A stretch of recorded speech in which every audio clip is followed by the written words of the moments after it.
안녕하세요. 에브리데이 크리스천으로 찾아뵙게 된 박정원 목사입니다. 오늘 하루도 하나님의 긍휼과 은혜가 풍성히 넘치시는 삶이 되시기를 축복합니다. 함께 나누실 찬송가는요, 459장입니다. 누가 주를 따라.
오늘 하나님께서 허락하신 말씀은요, 야고보서 5장 7절에서 11절 말씀입니다. 제가 봉독하겠습니다. 그러므로 형제들아, 주께서 강림하시기까지 길을 참으라. 보라, 농부가 땅에서 나는 귀한 열매를 바라고 길이 참아 이른 비와 늦은 비를 기다리나니 너희도 길이 참고 마음을 굳건하게 하라. 주의 강림이 가까우니라. 형제들아, 서로 원망하지 말라. 그리하여야 심판을 면하리라. 보라, 심판주가 문 밖에 서 계시니라. 형제들아, 주의 이름으로 말한 선지자들을 고난과 오래 참음의 본으로 삼으라. 보라, 인내하는 자를 우리가 복되다 하나니 너희가 욥의 인내를 들었고 주께서 주신 결말을 보았거니와 주는 가장 자비하시고 긍휼히 여기시는 이시니라. 아멘. 인내함으로 복된 존재로 살라라는 제목으로 함께 말씀의 은혜를 나누고자 합니다. 먼저 인내함으로 복된 존재로 살기 위해서는요, 7절 말씀처럼 자신의 책임을 다해야 합니다.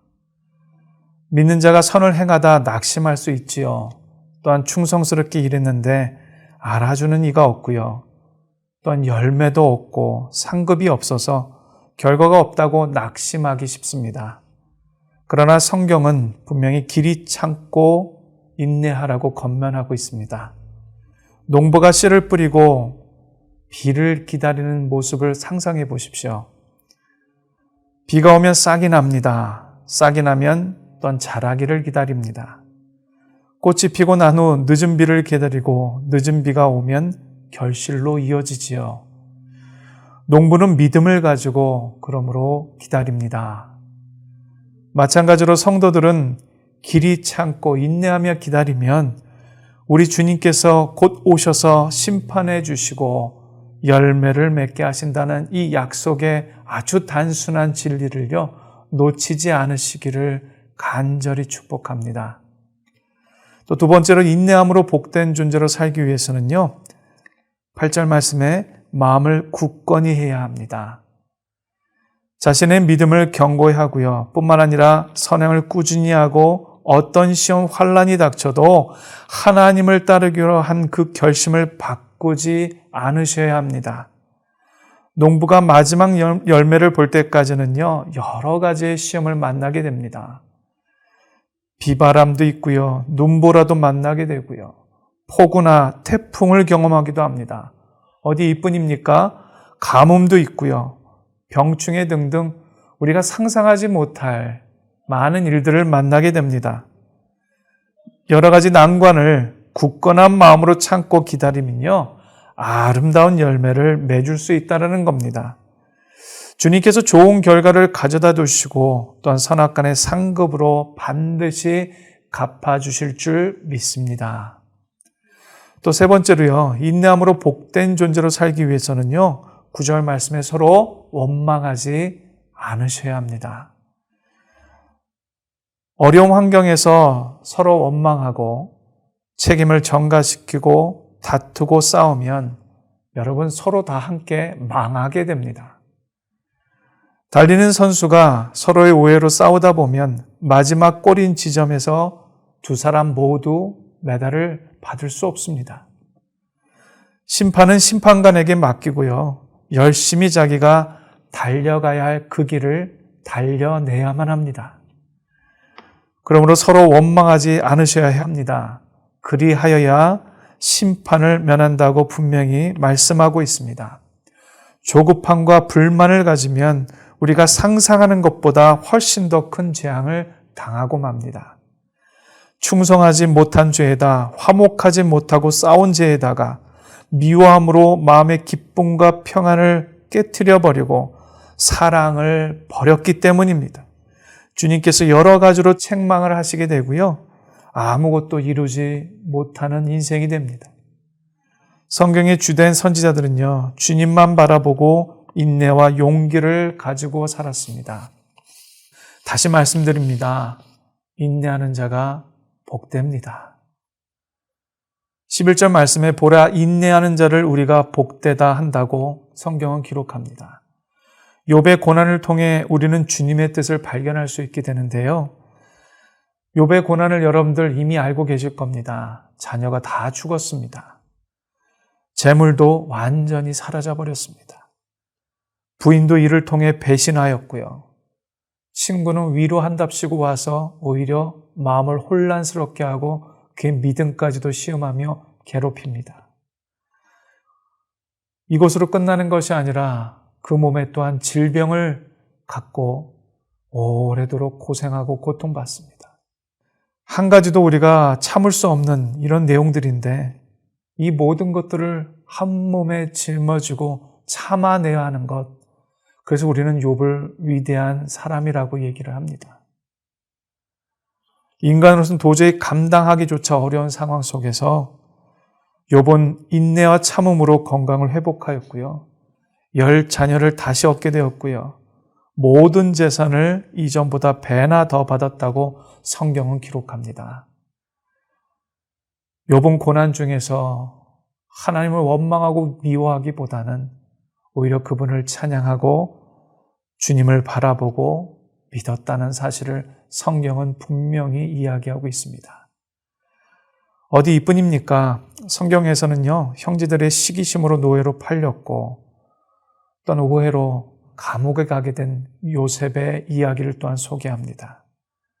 그러나 그 인생의 나중은 어떻습니까? 총리에까지 올라가게 되고 또한 그의 가진 직분과 권력을 통해 야곱의 모든 형제들과 그 자손들이 심각한 가뭄과 기근을 피하여 생명을 부지하게 되고요, 안전한 거처로 옮겨가 또한 평안한 삶을 누리게 됩니다. 물론 성경은 거기서 그치지 않습니다. 그대의 요셉을 모르는 세대가 와서 결국 이스라엘 온 백성이 노예로 전락하기도 하지만 하나님께서는 끝까지 언약의 백성들을 책임지시고 뜻하신 나라로 이끌어 가시는 것이 성경의 결말 아닙니까? 오늘도 말씀을 통해 인내를 경험하고 실천함으로 자신뿐 아니라 가정과 이웃에 복을 전하고 복이 되시는 승리의 성도님들이 되시기를 축복합니다. 함께 기도하실 제목이 있는데요. 첫 번째는 뜻하지 못하게 다가온 질병과 가난이나 오해와 누명, 또 마음의 상처와 관계 단절 등 이런 가슴 아픈 상황 속에서도 자신이 언약과 믿음의 백성임을 잊지 않고 끝까지 주님을 바라보고 하루하루 살아가는 귀한 백성으로 살아가도록 함께 기도 부탁드립니다. 또 한 가지는 은혜를 은혜로 여기고요. 감사를 감사로 알고 배려하며 베풀고 실천하며 살아가는 성도들이 오렌지 카운티 영락교회 교우분들이 될 수 있도록 함께 기도 부탁드립니다. 기도하시겠습니다. 사랑 많으신 하나님, 우리가 이미 예수 그리스도를 믿음으로 하나님 복이라 칭함을 받고 복된 삶을 누리게 인도하셨습니다.